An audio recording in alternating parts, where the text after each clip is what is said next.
So I just want to put this out there as some minimalist tips. One of the worst things you can do for someone who is struggling with minimalism or trying to get into minimalism is enabling them. And enabling them into saying, so let me give you a good example. Paper. I'm an arts student. I came home with all my stuff, been here for 2 years trying to minimize everything. It's very tough. It is a tough journey, okay? I commute, so I go back and forth, and I still need all my paper. But here's the thing. I have sketchbooks, and I have too many sketchbooks, and I have to use them completely. But I also have a lot of loose leaf paper. And if you're someone who is very environmental friendly, just bear with me for a second. Don't get defensive, don't get offensive, don't get upset, anything like that.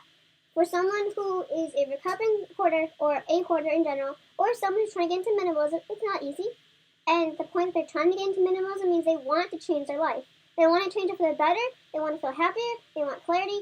There's a lot of benefits of being a minimalist, okay? It's taken me years of research, and it's taken me years to get where I am today. And realizing how hard it is for people out there, I understand. But I'm just saying, people out there who enable you, or they say, hey, let's buy this thing, and then you realize you never use it, and it's still in your garage, or it's still not being used. So people who get excited about new projects, and then they don't do those projects, you're just adding to someone's clutter. I'll give you an example. One of my friends talked me into buying a macaroon maker, right? Yes. So I've had that in my garage for years now, never used it, and yet my friend says, oh, we'll do it someday. Someday is not going to happen, and you realize that later on. A lot of times people say, oh, we'll do that someday, we'll do that. Someday doesn't happen, and then you're stuck with another object. And if you're in a relationship, it's 10 times harder to get rid of that object, because you think of that person, and even if it was just a silly object or a silly buy. So I'm just saying, stuff like paper, if you're gonna yell at me about throwing away paper, here's the thing, I'm trying to make my life have a lot less. I'll buy notebooks along the way, yes, but I'm never gonna use this. And for a lot of people out there, I know a lot of people who save stuff and then they don't use it. But people tell them, you might need that someday, or you should save it. What if it's too expensive in the future? Or what if you can't afford it in the future? Stuff like that. What if there's no more? What if they stop selling it? There's all these different excuses and all these different ideas and thoughts. The thing is, when it comes down to it and you boil it, I'm never going to use this paper. I try to use it every night. I try to do little paintings. But it's not they're not like big projects. They're like little happy projects, but still. It's in my room, and it's taking up space in a bedroom where this is supposed to be a place where I sleep. And every night I go to bed and I have clothing on my bed because I give up. I'm too tired at the end of the day. I need time to put that clothing away. I do that about twice a week. I have to go through all my clothing, all my laundry, take off my bed, and then put to where it needs to go. With paper, it's on my bed. I sleep, and it's on top of all my bedding. What do we do with it? That's an example. It's hard to let go of paper. I keep thinking, oh, I'll need this, or oh, I'll use this. No, you're not going to use it. These are just examples about my life that, if you think about it, probably maybe reflect your life or are part of your life in some way. People who give you projects and they give you objects to hold on to, thinking that you'll do that project in the future. You're probably not going to do it, and you're holding on to it for some reason, I don't know. We hold on to objects because they're connected to people, because we think, oh, I'd love to do that project someday. And you just hold on to it, and you don't let go of it, and it's just adding up dust. It's just adding up space in your room or in your location, wherever you're living. Okay, I have a lot of projects around me. Growing up, I would work on multiple projects at once because I wanted to do all these fun things, all these really cool things, and I got all these ideas, and I didn't finish any of those projects. And I know some people like that, and those are also people who enable me to bring more stuff into my life, and then it's harder for me to get rid of them, or objects are just connected to people. And that's just weighing me down even more. So that doesn't help. I have so many things. I need to get rid of them. I just need to do it. I just need to just declutter. It's like declutter your house as if you're gonna die at some point in the year or something like that. It's this weirdest thing, and I've heard about it. It's some trend, and I thought about that. I could get rid of a lot of stuff because I realized I can't take it with me. Carried with me. That's not how shit works, and I can't afford a lot like that. If I think about it as if I'm moving into a tiny home, oh yeah, I'm gonna get rid of stuff, but I'm also gonna struggle with letting go of some stuff. But you gotta get into that mentality. Imagine you're moving into a tiny home within a few months. You give yourself 2 months, and you get stressed out, but you're really not moving anywhere. But think about it as if you were. You gotta get into these mindsets. It's just the strangest thing, and sometimes you gotta rewire your mind a bit. But think about it like that. For me, there is a person in my life who I want to make my life better for, and I want to be able to show my room or that person see my room, and for me to not have to worry about them looking at my room. And think about it.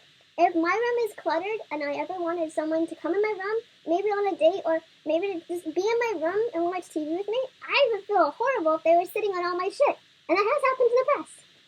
That there was a person who we were watching TV and I just had so much clutter and I felt no shame. I felt nothing. I was numb. It's easy to get depressed and easy to get numb. And it's easy to go numb just from having so much stuff. You just give up.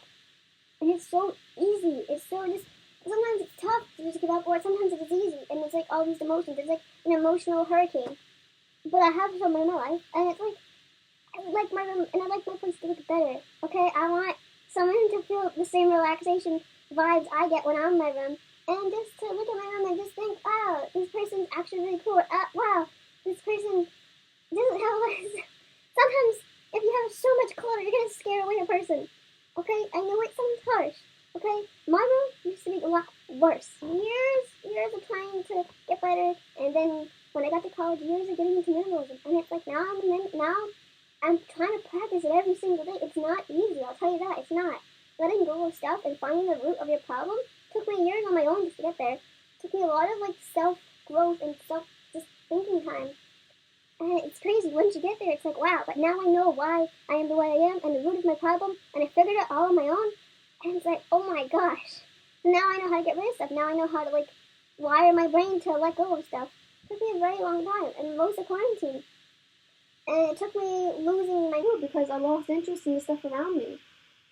There's just so much. And so once you get there, it's a great feeling. It's crazy, it's great, and then you just want to check everything out of your life. So I have this very nice looking antique paper. I could just tea stain something like this. You could also be going through a breakup. You could also be going through a tough time. And sometimes being able to just do this makes you feel a little better. Don't take it too far, because then you might just don't get anger issues. Just think of it as getting rid of stuff out of my life. I'm just trying to get rid of some of the baggage off of my back. It's very therapeutic if you think about it. I don't mean to yell at you guys, but I am saying as someone who, it took years for me to get like this. I get upset when eco-friendly or anybody in my life says no, hold on to this, what are you doing? Why are you ripping up paper? You're killing trees. And they make you hold on to it because you're feeling bad, you get peer pressured, you're thinking, oh, I'll use this in the future. No, you're not going to use it in the future. You're not. It's not going to happen. You think you are. You swear you think you are. But you're not. You're not going to get to it. You're going to have so many books, so many sketchbooks, so much paper, you don't know what to do with.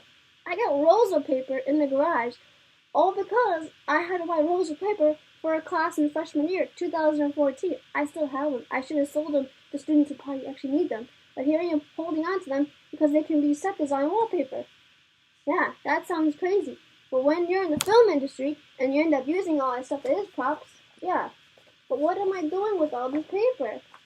People can get angry at me all they want, saying you're killing trees or you're wasting stuff, you're wasting paper. You're just telling me to hold on to stuff, and you're making it harder for me to let go. You're making it harder for me to change my life for the better. It's like you're pushing me backwards to being a hoarder when I want to go forwards and not be a hoarder so I can let positivity into my life. Because don't I deserve a good life? Don't I deserve to be happy? Don't I deserve to be around people that aren't going to be scared of me when they see my room or scared of me when they see my lifestyle? Don't I deserve to be happy, to feel clarity? And, clarity comes from letting go of stuff. When you learn to let go of people and stuff, it's like a whole other experience. By doing this, I'm a lot less depressed. I haven't been as depressed in a long time. I was for a very big period of my life when I lost my